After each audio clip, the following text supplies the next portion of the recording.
सो अभी तक discussion level था हमारा 3D के ऊपर। 3D यानी प्लेन की इक्वेशंस, प्लेन के फॉर्मेट्स, इस पे भी डिस्कस कर लिया आपने, ठीक है।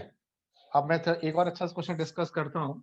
Let the points is what 1, 2, -3। कुछ बच्चों ने बोला था फिर से करें, तो रिव्यू कर रहा हूं मैं, राइट। और ये है आपका plane, this is what, this is plane and equation of plane is also given. मुझे इक्वेशन ऑफ प्लेन भी गिवन है आपको, दे रखी है उसने, and that is what 2x plus 3y plus 4z minus 1 equal to 0. ठीक, this is your equation of plane and this is your point.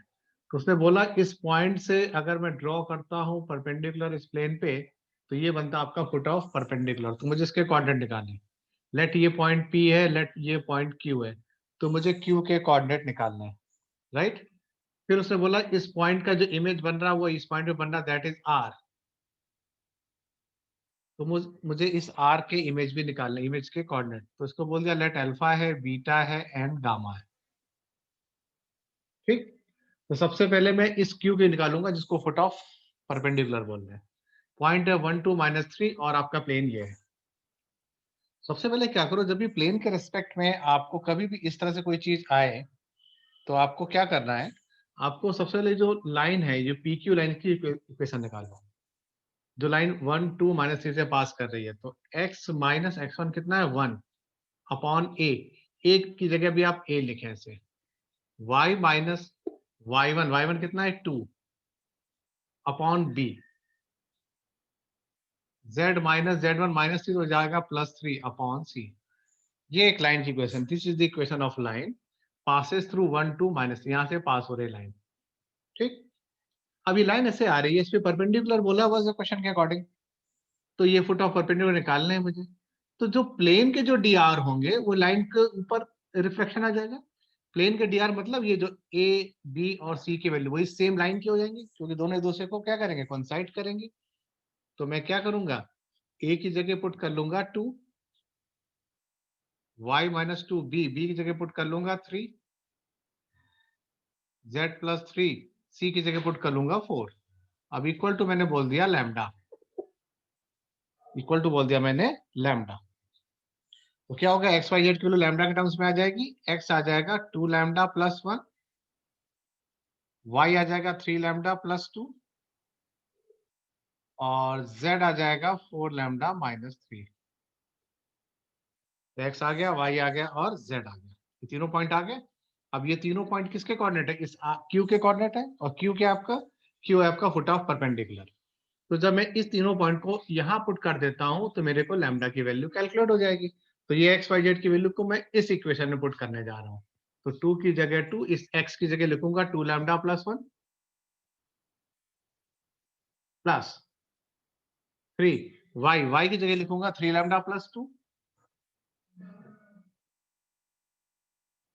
फिर है प्लस 4 z की जगह लिखूंगा 4 लैम्डा -3 और -1 इक्वल टू 0। इससे क्या होगा, इससे मेरा लैम्डा की वैल्यू यहां से कैलकुलेट हो जाएगा। तो 2 2 जा 4 लैम्डा प्लस 2, 3 3 जा 9 लैम्डा प्लस 6 प्लस 4 4 जा 16 लैम्डा -4 3 जा 12 -1 इक्वल टू 0। मैं यहाँ लिख रहा हूँ, तो 4 लैम्डा और 9 9 4 13 13 और 16 हो जाएगा 29, तो 29 लैम्डा। फिगर्स को मैं लिख रहा हूँ अब, ये +2 है, ये +6, 6 और 2 हो गया 8, -12 + 8 -4, -4 और -1 -5 इक्वल टू 0। तो लैम्डा आ जाएगा आपके पास 5/13। तो लैम्डा आ गया मेरे पास 5/13। तो इस लैम्डा को अगर मैं यहां पुट कर दूंगा, तो मेरे क्यू के कोऑर्डिनेट आ जाएंगे, जिसका नाम है फुट ऑफ परपेंडिकुलर। तो 2 की जगह 2, लैम्डा की जगह 5/13 प्लस 1, 3 लैम्डा की जगह 5/13 प्लस 2, तो z आ जाएगा 4, लैम्डा 5/13 -3। तो इसको सॉल्व कर लेंगे, तो 2 5 13 में से 13 और 10 23/13, ये आ गया आपके पास x की वैल्यू। ऐसे आपके पास y की वैल्यू आ जाएगी, 3 5 15, 13 2 26, तो 26 और 15 41/13, ऐसे z आ जाएगा 4 5 15, 13 3 39, 39 में से 15 यानी -24/13, तो x आ गया, y आ गया, z आ गया, तो आपके x y z की वैल्यू आ गई। ये आपके q के कोऑर्डिनेट आ गए, तो q के कोऑर्डिनेट आपने निकाल लिए, ये पॉइंट आपको पता था। अब आपको ये निकालना इमेज, तो ये इन दोनों का मिड पॉइंट होगा। तो मिड पॉइंट के कंसेप्ट से क्या करेंगे, हम r के कोऑर्डिनेट निकाल लेंगे। कैसे, जैसे x का आया 23/13, तो 23/13 is equal to 1 plus alpha upon 2, तो अल्फा आ जाएगा। ऐसे y की वैल्यू आएगी तो y is equal to 2 plus beta upon 2। ऐसे यहाँ z की वैल्यू आएगी -24/13, तो -24/13 is equal to -3 plus gamma upon 2। तो इस तरह से क्या करेंगे, इस तरह से हम लोग अल्फा, बीटा और गामा की वैल्यू आसानी से कैलकुलेट कर लेंगे। और अल्फा, बीटा, गामा क्या है, इस पॉइंट्स के आपके इमेज हैं। ठीक, तो इमेज प्रॉब्लम बहुत बच्चे पूछते हैं, तो ये मैंने फिर से करके दिखाया with respect to plane.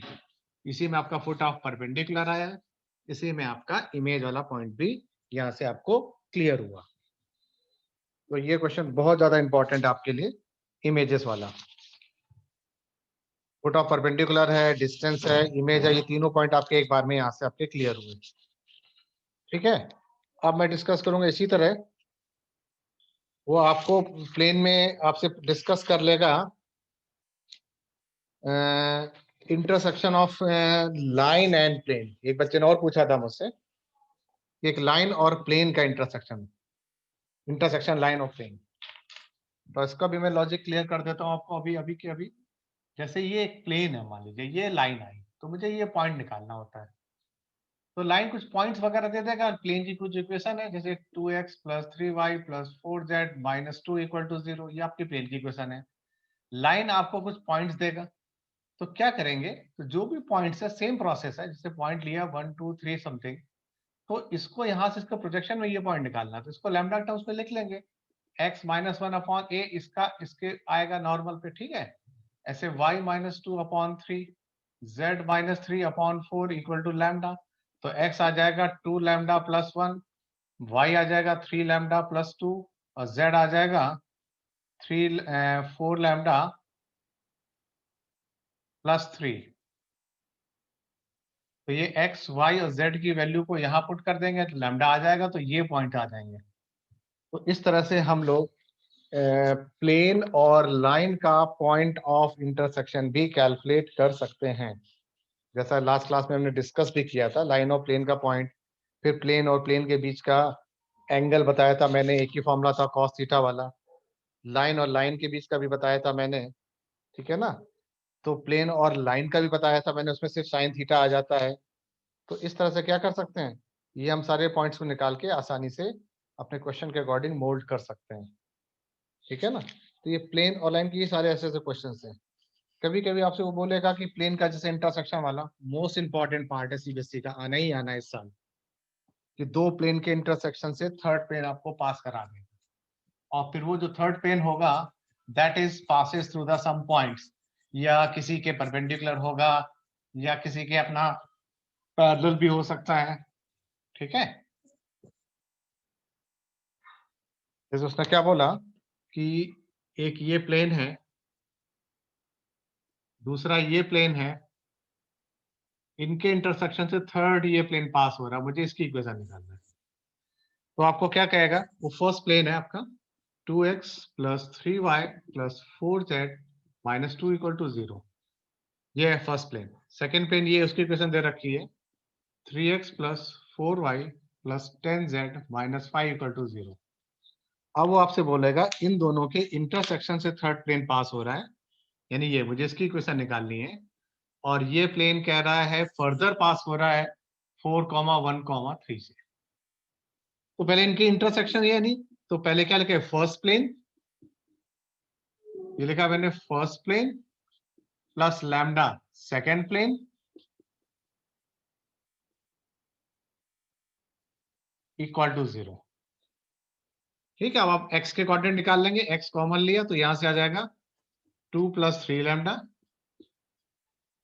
y common आ गया 3 + 4 लैम्डा, z कॉमन आ गया 4 + 10 लैम्डा, और क्या क्या बचा, -2 - 5 लैम्डा = 0।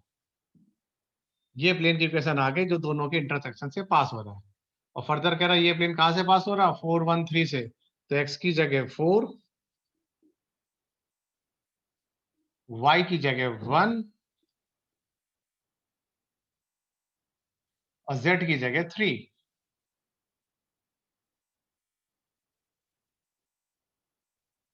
= -2 - 5 लैम्डा। तो सॉल्व कर लेंगे। 4 2 ज़ा 8, 4 3 ज़ा 12, 3 + 4 लैम्डा, 3 4 ज़ा 12, 3 10 ज़ा 30 = -2 - 5 लैम्डा। तो इससे क्या होगा, लैम्डा आ जाएगा, लैम्डा आ जाएगा, लैम्डा को मैं यहाँ पुट कर दूंगा। So that is what, that is equation of plane जो इन दोनों के इंटरसेक्शन से पास हो रहा है, और वो प्लेन फर्दर इस पॉइंट से पास हो रहा है।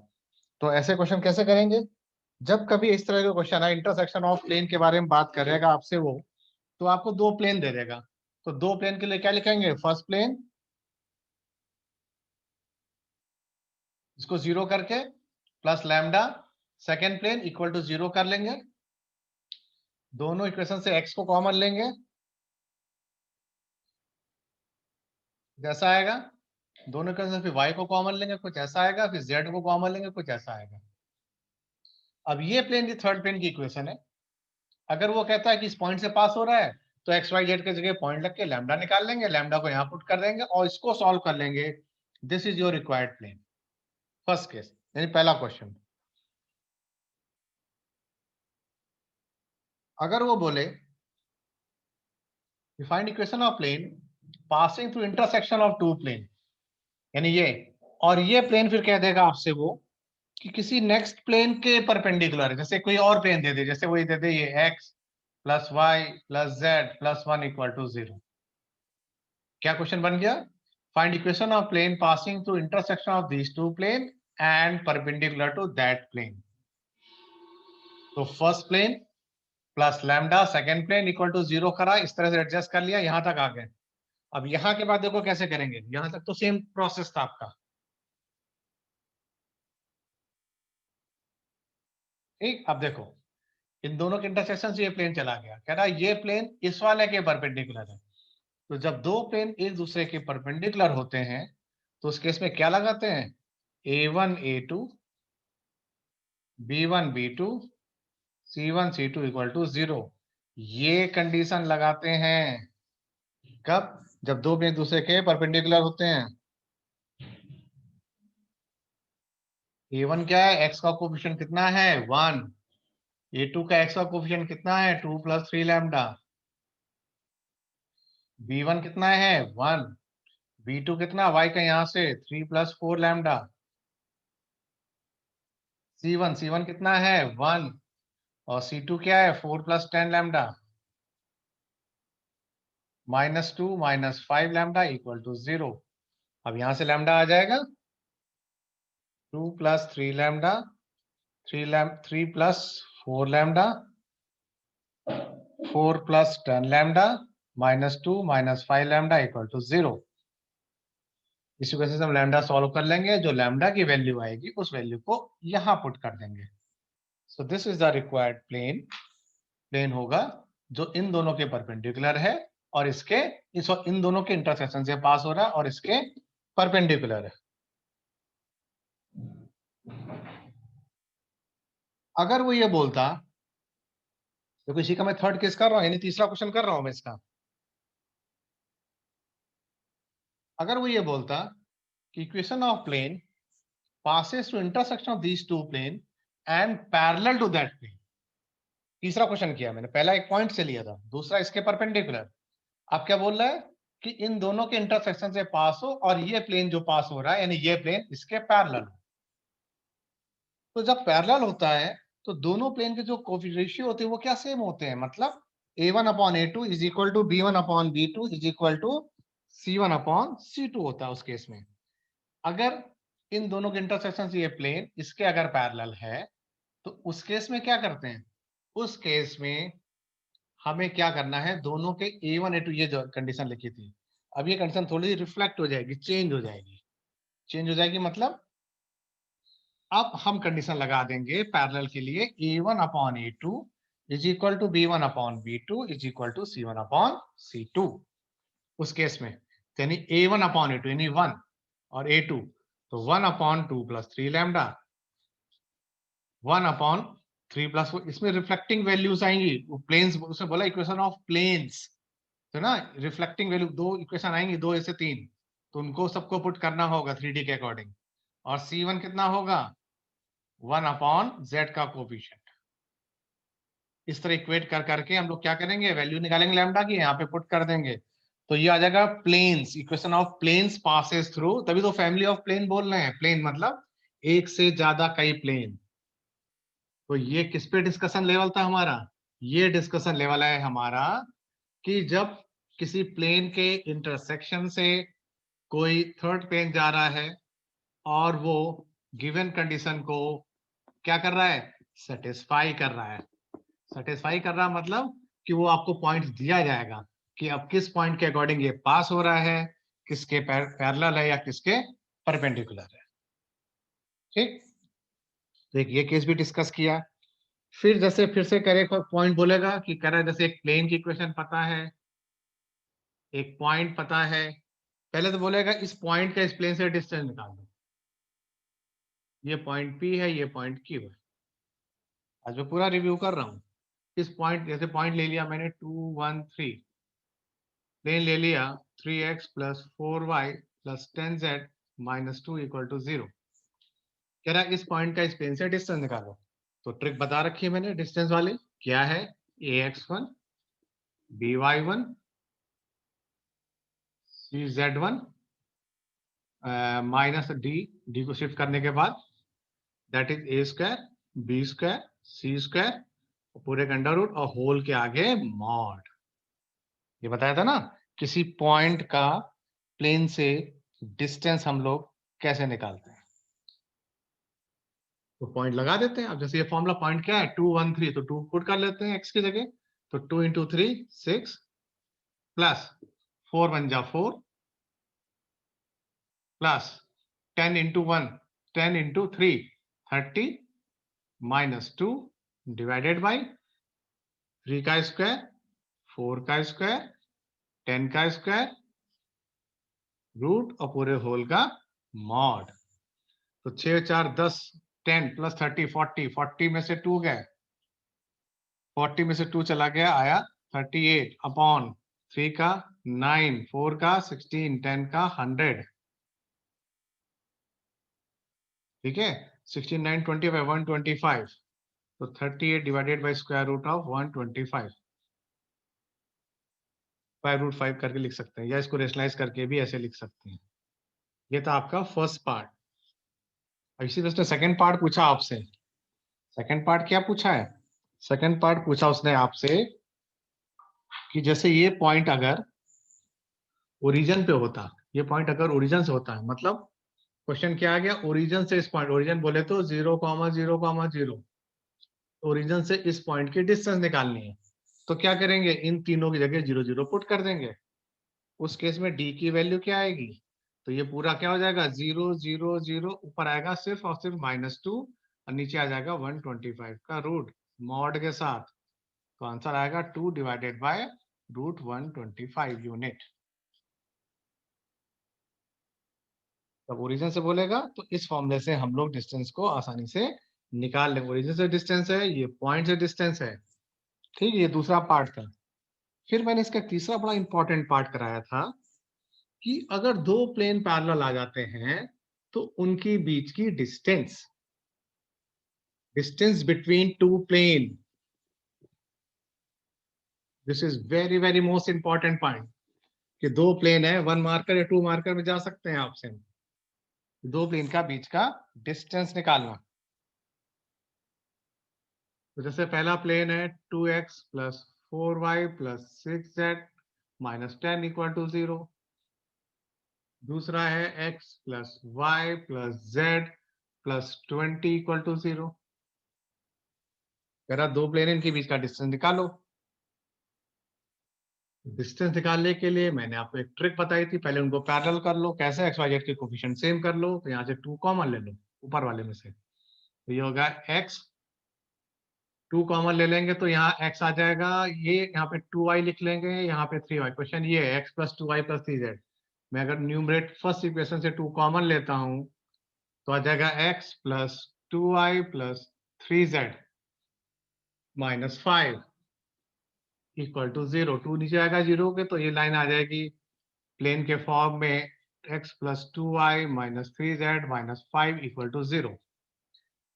अब क्वेश्चन हो गया, ये दो प्लेन बन गए पैरेलल। कैसे पता चला पैरेलल? एक्स वाई जेड के कोफिशिएंट दोनों के सेम है, 1 2 3, 1 2 एंड 3। ठीक है ना? डी दोनों के डिफरेंस हो सकते हैं, जैसे यहाँ 20 है, यहाँ 5 है, ये हो सकते हैं। एक्स वाई जेड का कोफिशिएंट का रेशियो सेम होगा। तो ट्रिक क्या है? किसी भी एक प्लेन में जो आपको लगे, जैसे फर्स्ट प्लेन लिया मैंने, x equal to y equal to 0 put कर दो और z की वैल्यू निकाल लो। x को 0 पुट किया, y को 0 पुट किया, यहाँ से अब z निकाल लो। z आ गया -20/3। किसी प्लेन, तो दोनों 0 किया तो यहाँ से z की वैल्यू आ गई। तो पॉइंट क्या हुए? 0, 0, -20/3। ये तो पॉइंट हुए ना 3। अब इन 3 पॉइंट से इस प्लेन की डिस्टेंस निकाल लेंगे। तो क्या है? 0 plus 2 into 0 plus 3 into Z. एक मिनट, 0 0 3 इंटू जेड। जेड क्या था? जेड है -20/3 प्लस 20 डिवाइडेड बाई एक्स के कोफिशिएंट का स्क्वायर, वाई के कोफिशिएंट का स्क्वायर, जेड के कोफिशिएंट स्क्वायर, रूट और पूरे होल का मॉड। ये तो 0 हो गया, ये भी 0 हो गया, तो ये आ जाएगा -6, 3 से 3 कट जाएगा। ये तो बाई चांस सारी वैल्यू 0 हो गई, तो कुछ और एक नेगेटिव वैल्यू आ जाएगी, कुछ भी नेगेटिव या पॉजिटिव में। जैसे मान लो यहाँ पे मैं लिख लेता पहले प्लेन से दूसरे यहाँ 30 कर लेता हूँ, ठीक है? तो ये 30 आ जाएगा। तो 30 से 10 20 आया, तो 10 अपॉन 1 का स्क्वायर 1, 2 का हो जाएगा 4, 3 का हो जाएगा 9, 1 का 1, 2 का आ जाएगा आपके पास 4 और 3 का आ जाएगा 9। तो 10 अपॉन √14 यूनिट, यानी ये डिस्टेंस आ गई एक प्लेन के दूसरे प्लेन के रेस्पेक्ट में। तो हमने अभी क्या क्या किया? दो प्लेन के इंटरसेक्शन से प्लेन की इक्वेशन लिखी, फिर दो प्लेन के बीच का एंगल देखा, दो प्लेन के बीच का डिस्टेंस देखा, किसी प्लेन और लाइन का पॉइंट ऑफ इंटरसेक्शन देखा, उससे पहले दो प्लेन के बीच का एंगल निकाल लिया था, लाइन और लाइन का एंगल निकाल लिया था, लाइन और लाइन की डिस्टेंस का फॉर्मूला के क्वेश्चंस किए थे हमने। ठीक है? तो ये सारी चीजें तक हम लोग कवर किए हम लोगों ने 3D में प्लेन के अकॉर्डिंग। जब मैं प्लेन के बारे में बात करूंगा आपसे, तो आप ये मान के चलें कि प्लेन की जो 11.3 exercise according to NCERT and miscellaneous, इन सारे क्वेश्चंस पे मैंने अभी तक फोकस किया है। फिर इसके अलावा मैं एक क्लास आपकी और रखूंगा डाउट के लिए। ठीक है?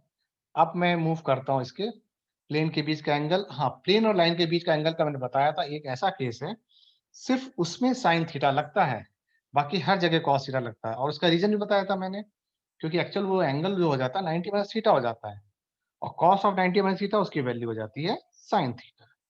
इस वजह से प्लेन और लाइन के बीच का जब एंगल लिखते हैं वहां लिखते हैं सिर्फ sin थीटा। बाकी हर एक फॉर्मेट में आप क्या लिखते हैं? cos थीटा लिखते हुए चलते हैं हम लोग। कब? जब इक्वेशन ऑफ प्लेन का फॉर्मेट हम लोग डिस्कस कर रहे हैं। क्लियर?